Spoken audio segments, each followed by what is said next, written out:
ஒருவரோட ஜாதகத்துல ராகு எந்த இடத்துல நிக்கிறதோ, சப்போஸ் வந்து செவ்வாயோட வீட்லயோ, செவ்வாயோட வீட்ல இருந்ததுன்னா, அவளுக்கு ஜாஸ்தி இன்ட்ரெஸ்ட் வந்து ரியல் எஸ்டேட்ல இருக்கும்.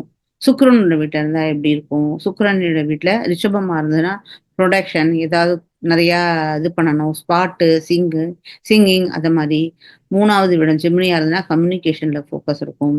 4த்துனா கொஞ்சம் சர்வீஸ் ஓரியன்டட். 5த்துனா ரொம்ப நமக்கு வந்து நல்ல பதவி வேணுங்கிற ஒரு கிரீடினஸ் இருக்கும்.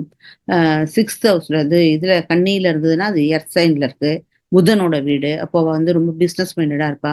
இந்த மாரி நம்ம ராகு இருக்கிறத வச்சுண்டு, அவளுடைய எதுல அவளுக்கு வந்து ரொம்ப அ ஆசைகள் அதிகமா இருக்கும் அப்படிங்கிறத நம்ம கண்டுபிடிக்க முடியும். அதே சமயத்துல லக்னத்திலேருந்து எந்த பாவத்துல இருக்கோ, அந்த பாவத்துல உள்ள ரெஸ்பான்சிபிலிட்டிலேருந்து அவ தப்பிக்க ட்ரை பண்ணுவா. ரா Raghu is always want try to escape from the duty. So அதனால வந்து அந்த அந்த பாவத்துக்குடைய வேலையிலேருந்து அவ தப்பிக்கிறதுக்கு பார்ப்பா. அடுத்ததா அதே சமயத்துல உங்களுக்கு டி9ல வந்து ராகு எங்க இருக்கோ, அங்க நம்மளுடைய தோஷங்கள் இருக்கு. தோஷங்கள கண்டுபிடிக்கணும்னா, நமக்கு நவாம்சத்துல ராகு எந்த வீட்ல இருக்கு அப்படிங்கிறத வச்சு நம்ம கண்டுபிடிக்கணும். இப்போ ராகு கேது பயிற்சி வரப்போகுது. அதனால இது